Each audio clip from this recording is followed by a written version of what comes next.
Bonjour à toutes et à tous et bienvenue dans ma cuisine. Je suis très contente de vous retrouver aujourd'hui pour vous proposer une nouvelle recette et vraiment de la simplicité à l'état pur. On va utiliser des pommes de terre, on va faire une purée, je vais y ajouter une petite crème parfumée et puis on va saupoudrer le tout avec du fromage pour faire gratiner tout ça au four. Ça va être super bon. J'espère vraiment que cette recette va vous plaire.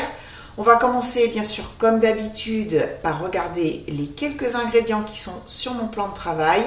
Vous pouvez retrouver la liste complète ainsi que les quantités notées dans la barre d'informations. Allez, je m'attache les cheveux et puis on commence à faire cette purée de pommes de terre gratinée ensemble. C'est parti!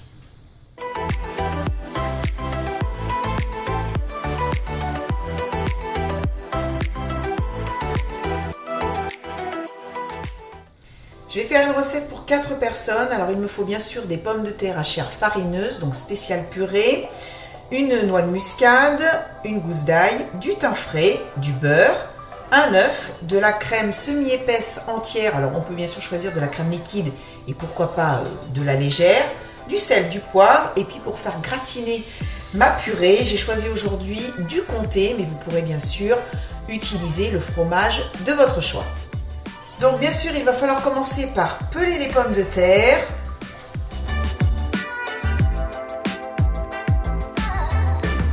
Je suis allée laver mes pommes de terre. Je vais maintenant les couper en morceaux. Et je vais les placer dans mon panier puisque je vais les faire cuire aujourd'hui à la vapeur. Mais vous pouvez bien sûr les cuire dans une eau bouillante salée. Alors moi je fais toujours un départ à l'eau froide, je fais cuire mes pommes de terre à l'eau. Donc départ eau froide, on porte à ébullition et on compte à peu près 20-25 minutes. Voilà, il faudra juste en effet que les pommes de terre soient bien fondantes pour pouvoir par la suite les écraser en purée. Pendant que les patates cuisent, j'ai mis une casserole sur ma plaque à induction qui est éteinte. Je vais râper la gousse d'ail que j'ai pelée. J'ai décidé d'en rajouter un peu, je trouve qu'il n'y en a pas assez. Mais ça c'est juste pour mon goût personnel parce que moi j'aime l'ail. Alors je veux pas que ce soit trop puissant quand même. Là au niveau quantité, ça me convient mieux. Je vais maintenant râper de la noix de muscade. Je vais verser la crème. Je vais ajouter le thym, du poivre. Donc là j'ai du poivre blanc et puis du sel. Je vais faire chauffer. Je suis à ébullition. Je vais faire cuire juste une petite minute sur un feu doux. Ensuite, je vais couper le feu et on va laisser refroidir cette crème.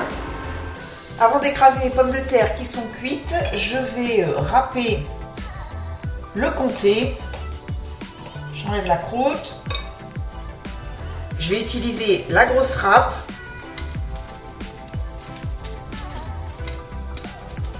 Alors vous pouvez bien sûr acheter du fromage déjà râpé. Mais moi, c'est vrai que quand je peux, j'essaye vraiment de prendre un morceau et de le râper moi-même. Dans les fromages râpés qu'on achète tout prêt, il y a quand même des conservateurs. Mais bon, je ne dis pas que j'en utilise pas, hein. Ce serait mentir. J'ai mis mon four à chaleur tournante à préchauffer à 200 degrés. Mes pommes de terre sont cuites. Voilà. Quand on enfonce comme ça la lame d'un couteau très facilement, c'est bon. Alors, je vais bien sûr faire ma purée avec l'ustensile le mieux pour faire une bonne purée maison, le moulin à légumes. Alors, on peut également utiliser un presse-purée manuel dans ce style-là, mais surtout, ne faites pas une purée avec un mixeur. C'est interdit ça. La texture et la consistance ne seront absolument pas bonnes, ce sera élastique, enfin bon bref, à ne pas faire. Je vais y ajouter maintenant le beurre que j'ai fait fondre. Alors, je vais poivrer. Je vais également saler puisque je les ai fait cuire à la vapeur, donc c'est juste le goût naturel de la pomme de terre, il n'y avait pas de sel. Donc un petit peu d'assaisonnement.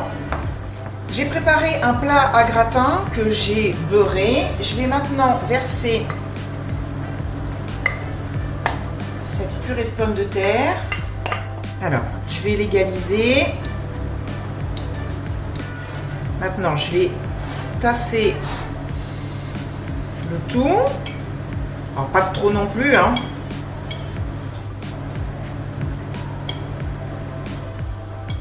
Je vais enlever le thym. J'ai repris le plat avec la purée et je vais maintenant verser cette crème parfumée à l'ail, à la muscade et au thym sur le dessus.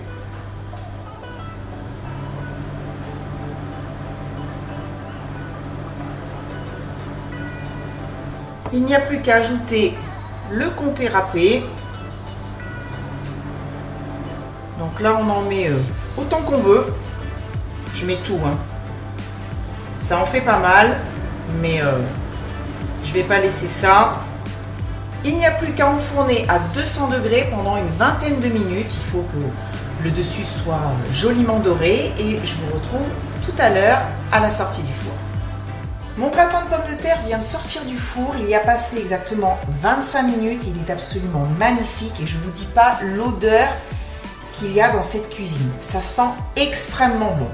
Je suis allée chercher du persil dans mon jardin et je vais tout simplement l'émincer assez finement au couteau. On peut bien sûr le faire au mixeur si on le souhaite.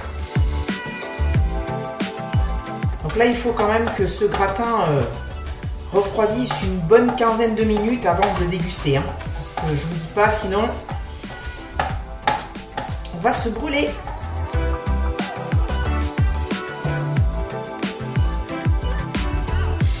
Il est l'heure de passer à table, j'ai faim. Goûtons ce gratin de purée de pommes de terre avec une petite crème parfumée.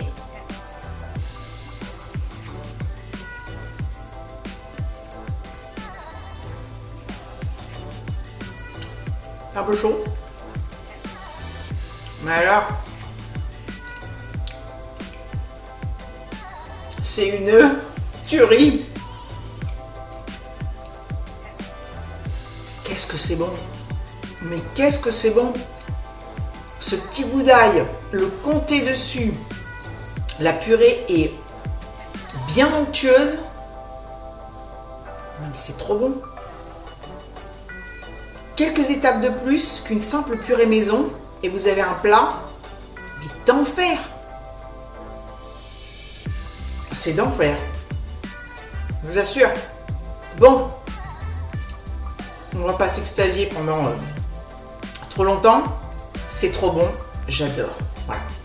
Vous pourrez bien sûr servir ce plat tel que, pourquoi pas, avec une petite salade. Mais sinon, en accompagnement d'une viande grillée, c'est absolument génial.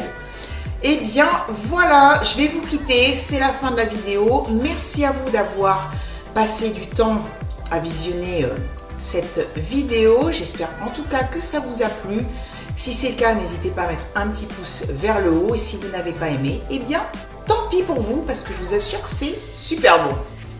Je vous retrouve très vite pour une prochaine recette. Je vous embrasse très très fort. Continuez à cuisiner, à vous régaler, à vous faire plaisir. Et puis surtout, à prendre bien soin de vous. Bisous, bisous et à très bientôt. Bye bye.